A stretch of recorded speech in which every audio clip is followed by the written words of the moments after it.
Rolling. I'm rolling. This is my first break I got. Yeah. Hmm? What you say? This is my first break. Yeah. Yeah. We rolling? Okay, tail slide. You want to go ahead? Yeah. Should we ask her to slide it, right? You decide, slide. Want to keep going? You tell me. I'll go on. Can you tell the story? Hmm? Get the story. We got it. You got it. We're on, yeah. I'm sorry. What? Wanted to say his first break. Oh, do you want to tell us about that? You wanna... She can't tell No, you. you want to tell us yes, about how I'll she... tell you about right. it. Yeah, this is my first break. I got from my auntie when I was 18 months old. I was born in her house in Mississippi. And my mother gave me to her and her husband, Cleveland Moore. And they raised When you heard from your mom? me and my sister. Hmm? What, Annie? When have you heard from your mom? Day before yesterday, she called me Yeah. up. Yeah, she's all right. And so we were raised as the Moore children. My father's name was Thomas Wright, and my mother's name is Lorena Wright. So we grew up as the Moore children. They gave us a new name, Aunt Willie, and Uncle Cleveland. And I grew up as Archie Lee Moore. And I would make that name as famous as I could and as respected as I could in my life. I got off the track one time, but I got it back on. And from then on, I've been trying to help other young men and other young boys keep on the right road, right track, and do some things that will be worthwhile for themselves and their families. Stay out of trouble. I have a wife, Joan, and her poor mother died a few days ago, and she's been gone, and left the youngsters here with me, the children with me, and Anthony, he's 20, Rena is 28, I believe. Let Joni. me sit down on my back. Okay, honey, you sit down. Okay. 27. So I'm here, and I miss my wife too. She's a great friend of mine, great lover, great wife, great mother. And sometimes I feel so alone in this big house. This is 13 rooms, and I never felt quite so alone as when she's away. So I hope she'll come back this week sometimes. How long, you told us earlier that you've been here since 1940 in this house. Did you have it built? No. Oh, this house, this house, I had built it, but I came here in 1940, and I bought it was a log cabin. It was quite unique because it was a steakhouse at the time, Al Steakhouse. And I bought it, I turned it into Archie Moore's Chicken Shack. It was a chicken shack for some time, and then I decided that I would not go into the chicken shack business because it would distract from my boxing. And boxing was something that I had said and promised myself that I was going to be the champion of the world. And I had earned the rating of the number 5 contender in the world at a time when there was only 8 divisions. Now there must be at least 20 divisions. So I had to make some speed, make some haste, not speed, haste. You know, so people take those words, you know, for granted. So I'd make haste and win the championship.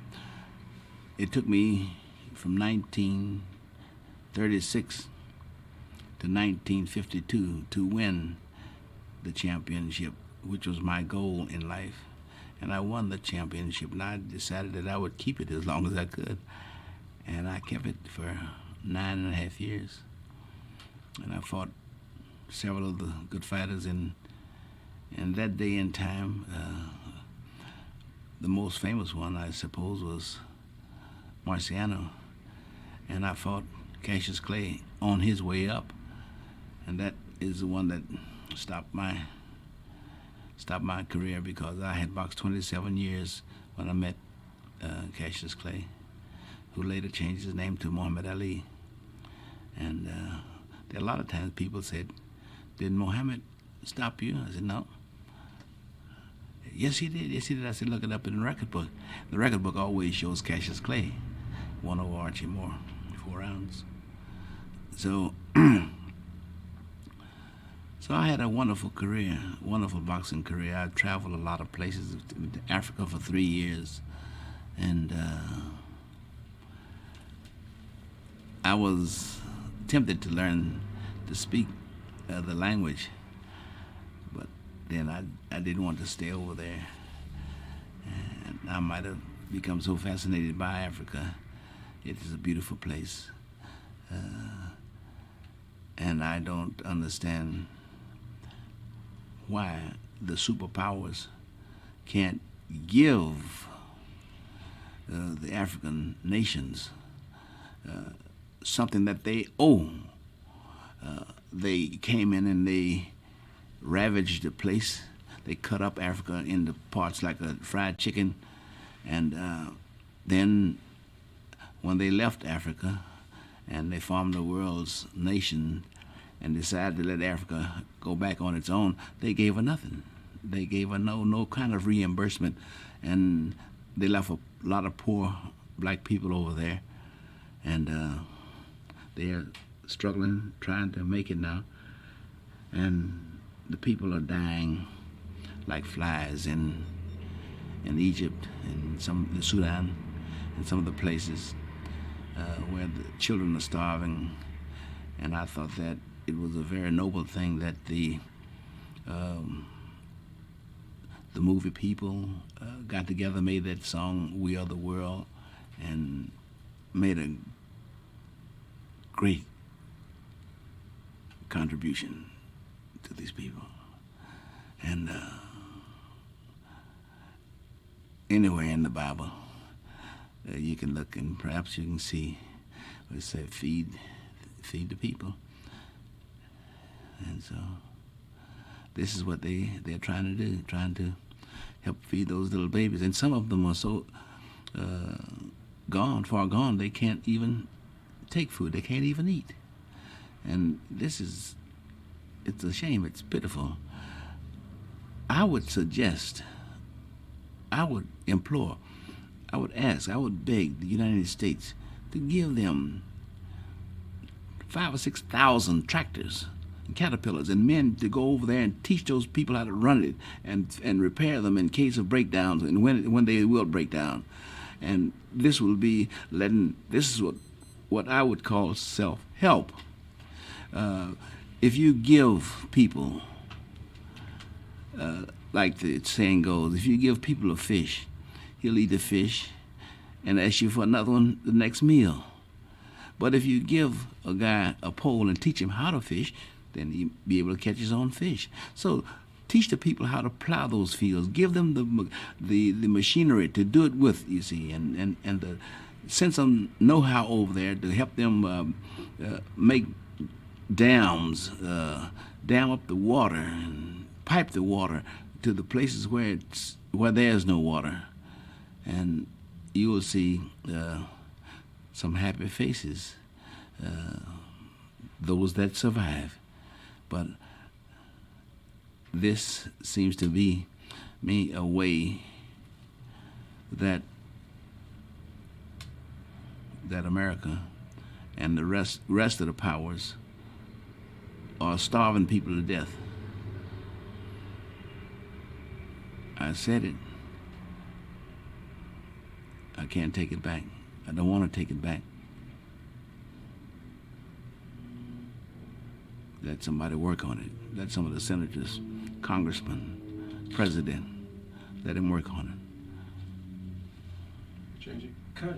We're gonna have to change rules, all right? Speed. Around. Hit it. Okay, Who's that? Okay. Mr. Moore, the film we're making is about champions, people who have been champions in the 20th century. You're one of the premier champions in the sport of boxing. I wonder if you could, for the beginning of this section, trace your career for us. Can you remember your first effort to box, or first time you've had boxing gloves on? Well, I can remember the first time I needed to know how to box. It was when I was in Mississippi, and my auntie had taken me to see my grandparents, and the younger children decided that they should go down to a stream and wade in the pool or swim or something. So that was very nice thought as far as I was concerned. And so my cousin was watching them walk across the field to go down to the swimming hole where the trees were. And he brought a swayback horse up to the porch for me to get on and said, "Get on it and let's ride down." And I stepped off the porch on this horse's back and I rode down with him. And when we got down to the swimming pool, he jumped off. And I was up on the horse. And there was a little boy, a little white boy, that ran out of the bush and took a switch and hit the horse over the face. And this was an old horse. He just raised his feet off the ground, I guess, about so high. But I thought, I had a good imaginative mind, and I thought that, well, this was the way Tom makes his horse. Tony used to stand up on his hind legs and paw. And one time I saw a horse fall backwards and roll over a guy. And so I jumped off the horse real quick. And I grabbed the little boy in the collar and I shook him. I said, "What'd you do that for? What'd you do that for?" He was my age. We were both 7 years old. And he began to cry. And I said, "Don't do that no more." So I thought I'd punish him enough. All I did was shake him. And so that was all right. So then I looked up and I saw the dust going up the pathway. Everybody was running home to tell Auntie and all the grandparents and the cousins that I was in a fight. So when I got up there, I tried to drag the horse up, but he couldn't go, so I walked on up, and the horse followed me. And I got to the porch. My Annie, my dear Annie, she said to me, "What did you hit the white boy for?" I said, "I didn't hit him." She said, Annie said this. She said, "Don't you lie to me." Now, Annie and I are the greatest together. And I wouldn't lie to Annie. So I was kind of stunned that she didn't believe me. So I said, the only word that I knew that would make it right, I said, "Annie, honest, I didn't hit him." Then she realized that I was telling the truth. Or I meant to tell the truth, and I was telling the truth. So she said, "Come on in here." And she called me into the room. And so she said,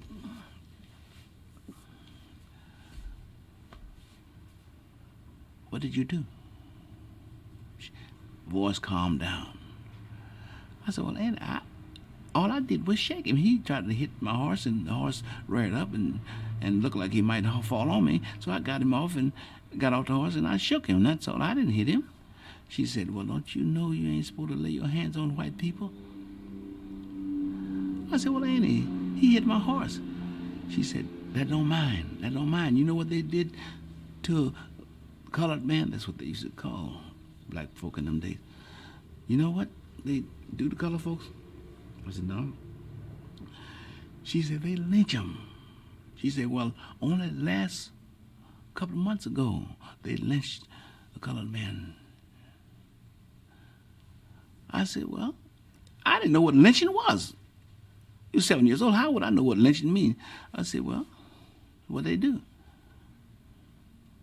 She said they put oil on him and they burned him. They hung him on a tree. Then they dragged his body through town on a car, behind a car. And that was pretty tough stuff to listen to. So I told Annie that I was ready to go home. We were supposed to go back to St. Louis on an excursion. So she said, we'll get out of here then. I said, I'm ready to go. I was through with Mississippi. And then we left, and we went to St. Louis. Lo and behold, a couple of days later, Annie was making some homemade ice cream. She had made up the makings for it. And I went down to the ice house in a little wagon that I had made together with board nails in a box and some wheels, and had it full of chips and was bringing it home. And I was pulling this box behind me, getting home before all the ice melted, so Annie could make freeze-it ice cream, homemade ice cream. If you've ever eaten homemade ice cream, you really had something nice. And At this point in the video, make sure you give me a like, and also tell me something that you've made with your own two hands. I heard a noise, but it was behind a fence. So I tipped over to the fence, and I peeked through the fence, and I could see two black men, big, beautiful. They were beautifully built, and they had gloves on, and they were fighting it out. And the crowd was yelling and screaming. That was making a noise. The crowd was making a noise. I stood at the fence, and I was just frozen to the fence. I didn't know nothing else from then on that I wanted to be one of those guys. I wanted to be a champion of the world. I wanted to be a fighter. That's what I wanted to be. And so I didn't know how to break it to Annie. So I kept it to my secret, kept it to my heart a long, long time. Then every chance I get, I'd be out shadowboxing and hitting at people and swinging my arms and fists around. And I guess Annie thought I was a health nut or something. But nevertheless, I soon got to know a man who lived in the same block named Battling Johnson, who was an ex-boxer. He was an old boxer. As I look back in retrospect now, he was just a mediocre boxer. And to me, he was great.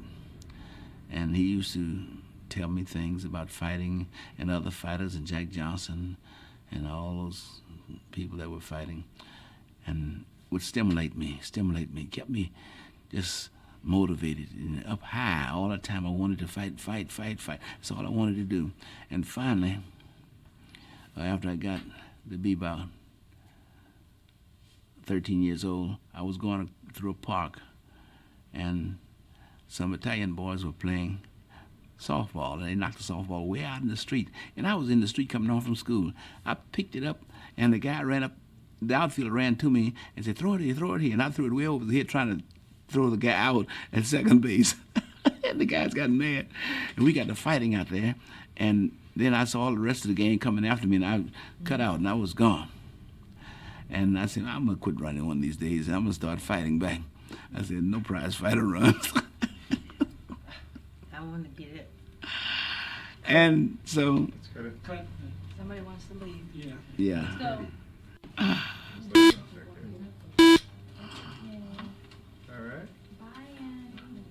Mm.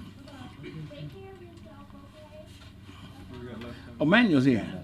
How's it going, Instructor Moore? Hello. Hi, Manuel. We're rolling. Okay. So you're telling us that you decided you'd done enough running and you're gonna learn how to fight. I'm going to learn how to fight, and I'm going to get serious about it. And so I began to take boxing lessons from a man named Edgar Bell, who lived a couple of doors from us. And between he and Kid Roberts, I really learned how to box pretty good for a youngster at 13, 14 years of age. I used to fight. I used to put my gloves on my shoulder and go across town looking for fights. I'd fight men 20 years old, and sometimes older than that if they really wanted to fight. And I would never run anymore. And so pretty soon I got to be pretty good. I had a good reputation for fighting. Then came a big blow. I got in with the wrong crowd and was caught doing some petty thievery, and I had to pay for that by spending 19 months in Boonville Reformatory for boys. And incidentally, just last month, I made a visit to Boonville for the second time, and it had changed from an industrial school for youths. It had changed to a holding place for young criminals, and I met all the people down there. I talked with them, and I gave some boxing lessons, and so it was like old homecoming week for me. I had a good time there, and I went to 8 other penal institutions in Missouri under Dr. Black, under Dr. Dr. Leroy Black, who's the superintendent of all the institutions in Missouri. And he's a very fine man. And so... Okay. We got to change Mac. Price pro fight. Let's see which one. All right. Okay. Whenever you're ready, sir. Well, I was... Oh, sorry. We cut? What's up? We just cut off for some reason. Speed? Hit it. Hmm. Let's see, huh? Okay. When you're ready, sir. Soon after my release from Boonville, I decided that I had to pursue what I had dreamed about so long, that of becoming a world champion. So where was I to go? I had only mere amateur's knowledge of boxing, and I would then go to the St. Louis Argus. They had a golden gloves for the Argus, and I didn't get an opportunity to get into that tournament, but the man that was supposed to have defeated me in a gymnasium workout got the chance to fight, and he won the Argus Golden Gloves again. And his name was Julius Kemp. And one day, a coincidence happened. A man named Benny Kessler, Solid Kessler, and Harry Kessler. These were the Kessler brothers.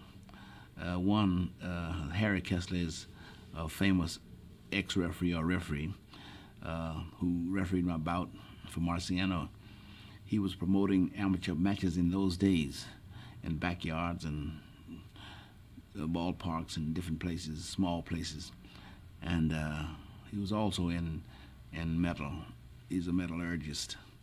And he had a card that he needed somebody to fight this boy who had won this title, Julius Kemp. And I had my first recognized, recorded amateur fight of a nature of a Golden Glover. I thought that I would challenge his man, Julius Kemp, and he made the match. And I got into the ring with Julius Kemp, and we had one great first round. And it looked like it was about even. In the second round, I got the better of the second round. In the third round, I hit Julius Kemp a hook in the jaw, and I lifted him off the floor, and he fell flat on his back, and they counted 10. They could have counted 20. And I won that fight. So now I have to go and see the boys on the corner.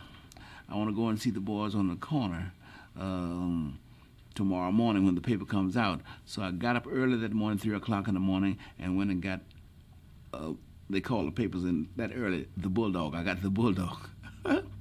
I looked in it and I saw where Julius Kemp knocked Archie Moore out. I said, what? The paper misprinted it. It was a misprint that Kemp knocked me out in the third round. And I didn't know anything about going down and making them retracted. So I told George about it. George said, I saw it. He said, let's go over to the Argus, because the Argus are printed up real big. On the Argus was a colored paper and black paper. And they would print it up big on Saturday and rectify this mistake. And so the Argus came out Saturday, said, the erroneous report that the Globe Democrat had that Kemp knocked Archie out is a mistake. Archie Moore knocked Kemp out. So I cut that clipping out and I put it in my wallet and I carried it around all day. And all that week to let the boys know that I really knocked Kemp out. It was a mistake that they had printed in the paper.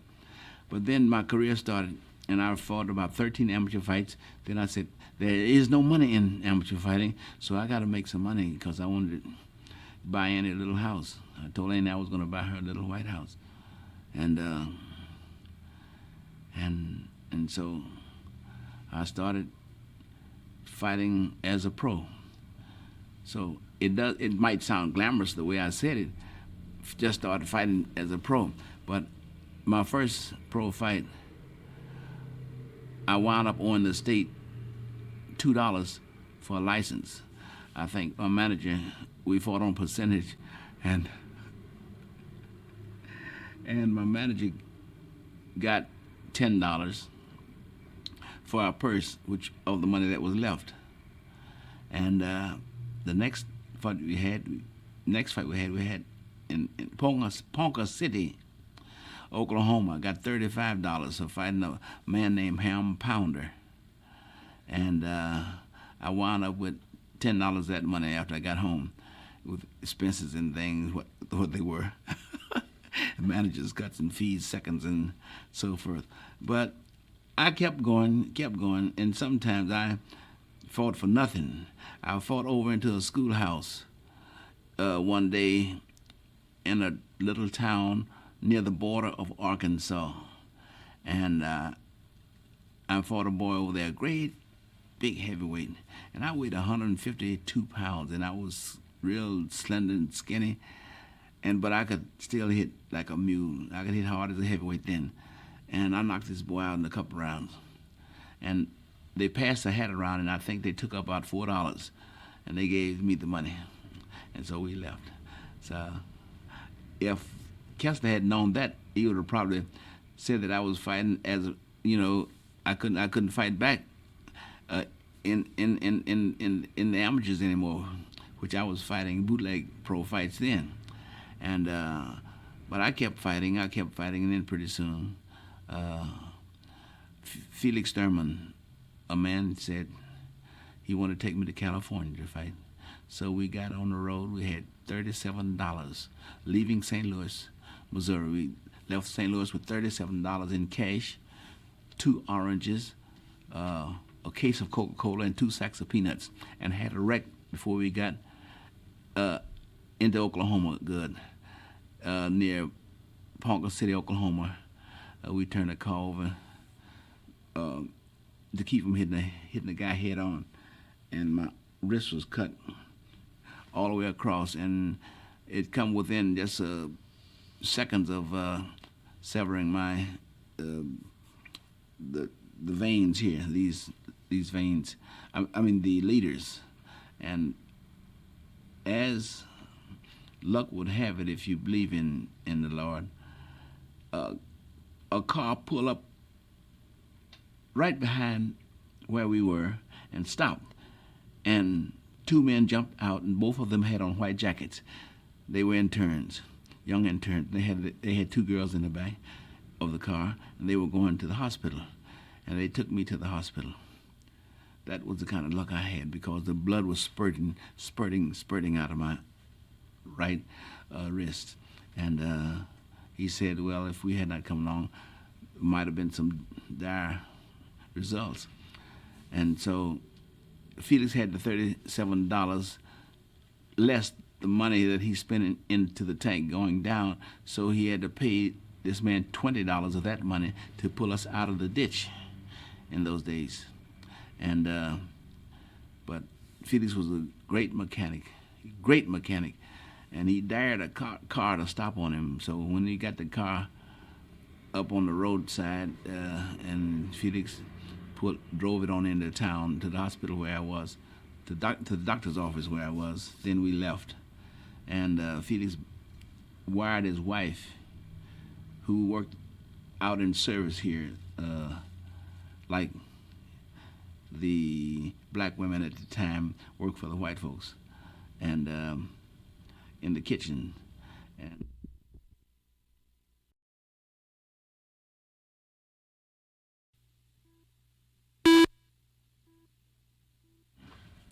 So now you're so after several days on the road, borrowing money, wiring for money, we finally made it into San Diego just in time to see the Coliseum burn down.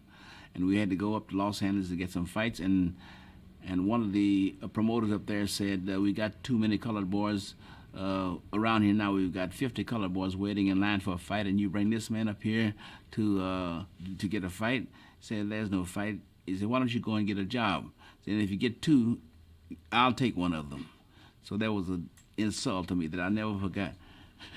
And I said to myself, I'll make him pay for that. So I went to San Diego, and we waited. We fought outdoors down here, and I knocked out a boy named Ray Vargas. And then they said, well, you got to fight the Bandit Romero. He was a tough man, rated number five in the light heavyweight division. He was bigger than I was. And so I boxed him, and I was knocked down twice. My mouth was busted up, and he cut me up pretty good and won the decision. But I made a good comeback in the last two rounds that warranted a rematch. I knew I could beat him. And the second fight we fought after they built the Coliseum back about 7 months later, and I knocked Romero out in 8 rounds. And then from then I was going on because I was rated in it. From thence I went to Australia, and I beat all the fighters in Australia. I beat the light heavyweight, and the middleweight champion over there as a middleweight. And I came back. I was rated number 5 in the world. And then from then on, I began my quest for the championship. And after fighting Ezra Charles, Jimmy Bivens, and Curtis Hatcheman Shepard, a lot of the fighters that nobody would fight in their right mind, I finally got an opportunity after my 36th year birthday to fight Joe Maxim in St. Louis, in the town where I started.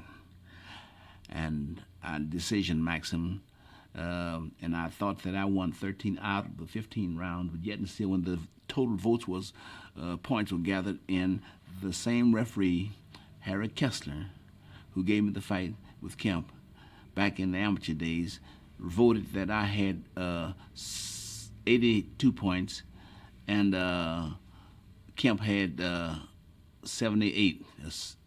He was pretty close to me. And the fight was nowhere near close.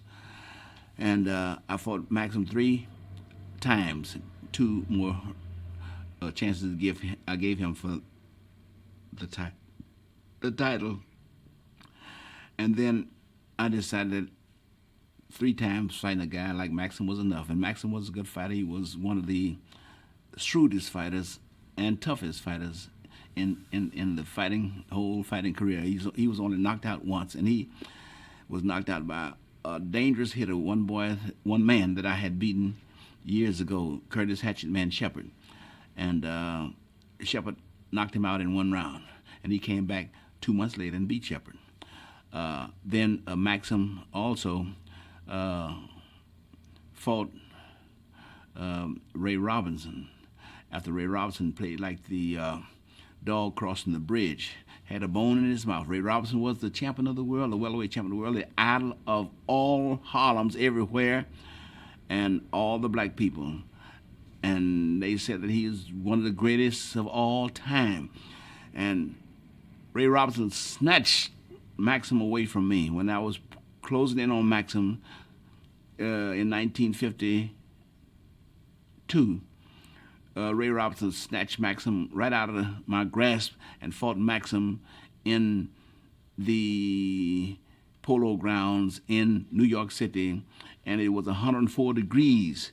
And I fought Clarence Henry, the number 3 rated heavyweight in the world at that time, on the same night in Baltimore, and it was just as hot in Baltimore as it was in New York City. And in Clarence Henry's corner, there was an oxygen tank, giving him oxygen every round. But I won every round from Clarence Henry. I didn't use any kind of air but the hot air that was out there. Joey Maxim exhausted Ray Robinson and then knocked him out. And Ray Robinson claims he fainted. And Maxim always says it was just as hot for me as it was for him in the ring. So Ray Robinson reminded me of the dog who crossed the bridge and had a bone in his mouth, and he looked down and saw a shadow with another dog with a bigger bone. So he dropped that bone and leaped into the water and didn't get anything. So he came up with nothing. And so then I began to hunt Marciano. And after a good long while, I had to fight a heavyweight named the Cuban heavyweight Nino Valdez, weighing 219 pounds. I beat Nino Valdez. Nino weighed 219 pounds. I weighed about 200 at the time, putting on a lot of weight. Then 8 weeks later, I reduced and fought Bobo Olson at 173 pounds. And then 7 weeks later, I boxed Rocky Marciano. This is all in 1955.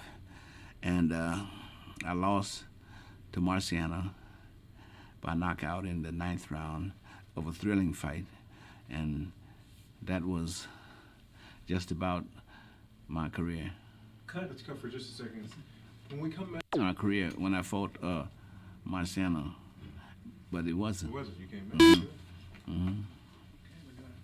In December 1958, you fought the Canadian, Yvonne Durrell. Some people think that was one of the greatest fights of the century. Would you tell us about it? Well, naturally, after fighting Marciano, a man is supposed to be all banged up and finished, ready for anybody else. And so I got an opportunity to fight a Yvonne Durrell, Canadian from Montreal.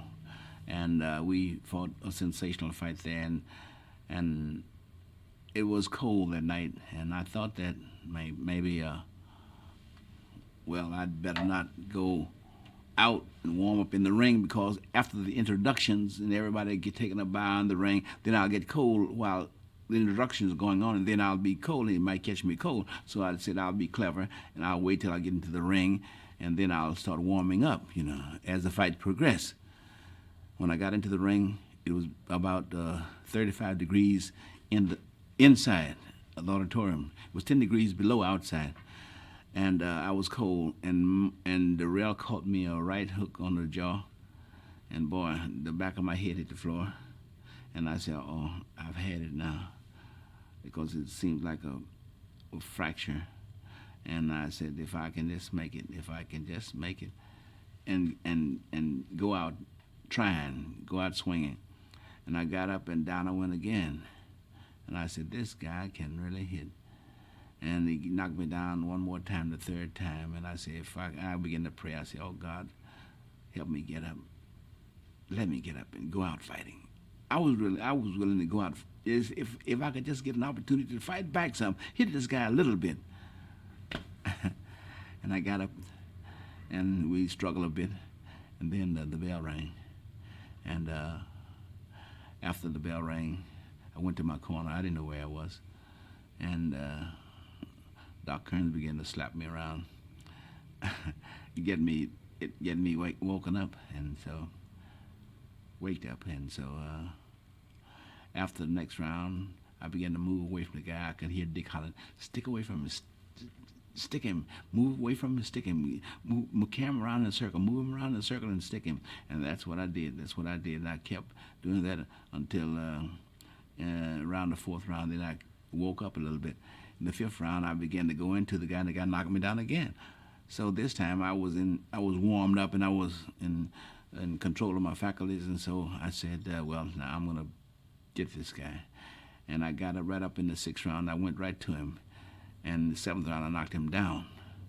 And ninth round was probably one of the best rounds of the whole fight without a knockdown. And the 10th round, I dropped him in the 10th round. Then the 11th round, I knocked him out again. And that was it. And so I thought that this would be a good way. This would be a good way indeed to close out a career. I'd fought a long time, and I'd fought honorably and fought honestly, and I had a good win streak. I would close out on a sensational fight. It would be nice, and so, but things don't always work out the way you'd like for them to work out financially. And then finding myself in a lot of debt, I said I have to fight somebody else. This was a couple of years later. Then I fought Cassius Clay. This was before he changed his name. And then after I boxed Cassius Clay and lost the fight, I said, well, goodbye. Cut. Let's cut here and do the championship. Sorry. Third. Did it? I do it. Well, after I decided to call it a day, and I looked around to sum up what I had accomplished in being a champion. The champion meant that I had my self-esteem, my self-respect, the respect of other people, and that I could indeed retire as a champion in the light heavyweight division and still go out and help young men like Manuel and anyone else who wanted to learn to box. I could go into different prisons and things and be accepted as one of the fellows there and do a lot of things that I could to help people. We're out. We're out. Okay, that was good. That's fine. Thank you. That's fine. Did it? Okay, check your pilot. Pilot's on. Ready? Go ahead.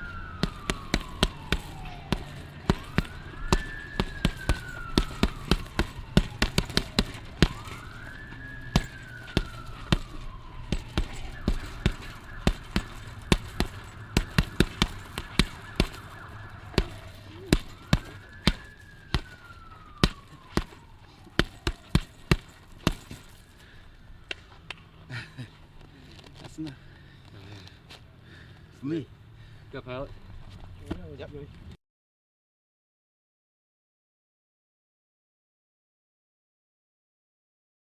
Who would you like for me to do a video on next? What are your thoughts about this video? Please share them in the comments. Please be honest when answering these questions. Share this video with anyone you deem necessary. Don't forget to like and subscribe to the channel.